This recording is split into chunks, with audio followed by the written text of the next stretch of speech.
सरांचं मनपूर्वक या ठिकाणी स्वागत आहे.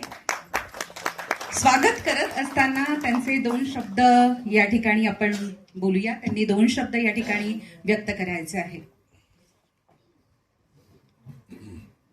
प्रथमतः आशा चित्रपटाची निर्मिती झाली याबद्दल महाराष्ट्रातील 78,000 आशा, 4,000 गटप्रवर्तक, त्यांचे कुटुंब आणि सर्व आरोग्य विभागाच्या वतीने मनपूर्वक आभार व्यक्त करतो आणि सगळ्यांचं अभिनंदनही करतो.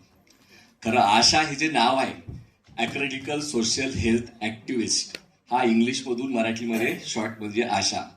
आशाची निर्मिती झाल्यानंतर 2005 नंतर महाराष्ट्रात जेव्हापासून आशा काम करतायत, त्यांचं जीवन हे मी त्या दिवसापासून त्यांच्या सोबत आहे आणि महाराष्ट्रातल्या आशा संघटनांना आम्ही सर्व आशांना एकत्रित करून संघर्ष केलाय. 2016 पर्यंत ह्या आशाताईंना महिनाभर काम करून 2,000 रुपये सुद्धा मिळत नव्हते.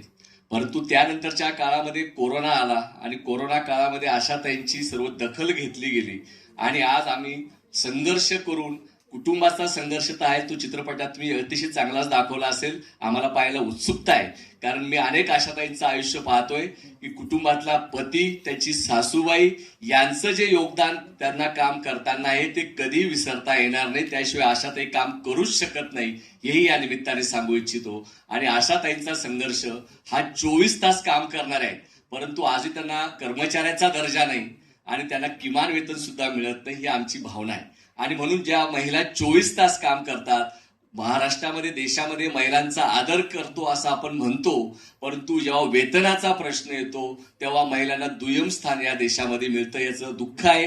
13 लाख अशा देशामध्ये काम करतायत. बहुसंख्य राज्यामध्ये अजूनही मोबदला कमी आहे, पण महाराष्ट्र सरकारने चांगल्या प्रकारची दखल कोरोनानंतर घेऊन आज आशाताई जवळपास 15,000 ते 17,000 रुपये महिन्याला कमवू शकतायत. हा आशाताईंचा संघर्षाचा विजय असं मला वाटतं. पुन्हा एकदा ह्या संपूर्ण तुमच्या टीमला मनपूर्वक शुभेच्छा देतो आणि ह्या निमित्ताने आव्हान करतो, महाराष्ट्रातील सर्व आशा भगिनी तर चित्रपट पाहणार आहेतच, पण त्यांचं कुटुंब, सासूबाई सुद्धा पाहतील आणि त्यांचे पतिराज सुद्धा येतील. आणि आम्ही आरोग्य विभागालाही विनंती करणार आहोत की आपण मोठ्या संख्येने आरोग्य कर्मचाऱ्यांनी सुद्धा पाहावं, कारण हा परिवार आरोग्य विभागाचा आहे आणि ग्रामपंचायतीने आशाची निवड केलेली आहे. म्हणून आम्ही सरपंचांनाही विनंती करणार आहोत की हा चित्रपट आपल्या गावच्या आशाताईच्या सन्मानार्थ सर्व गावकऱ्यांनी जाऊन पाहावा, असंही आवाहन आपल्याच्या वतीने करतो. आणि आशा चित्रपट हे महिलांचं एक वेगळी ओळख आणि ज्यांनी जागतिक पातळीवरती आशाताईंचा गौरव, महाराष्ट्र देशातला गौरव जागतिक पातळीवरती आरोग्य संघटनेने कोरोना काळानंतर केला होता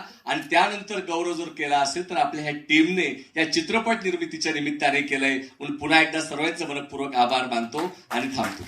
खरोखर शासनानं याची दखल घेतलेली आहे पुरस्कार देऊन, आणि कलेला अशी दखल शासनानं घेतली तर चित्रपट आणखीन वेगळ्या उंचीपर्यंत जाऊ शकतो. आणि अतिशय महत्त्वपूर्ण विषय आहे, तेव्हा नक्कीच आपलं लक्ष या विषयाकडे असणारच आहे आणि आपण सगळेजण सोबत असणारच आहोत. आता माझी विनंती आहे, आशांनी थांबायचंय. आपल्याला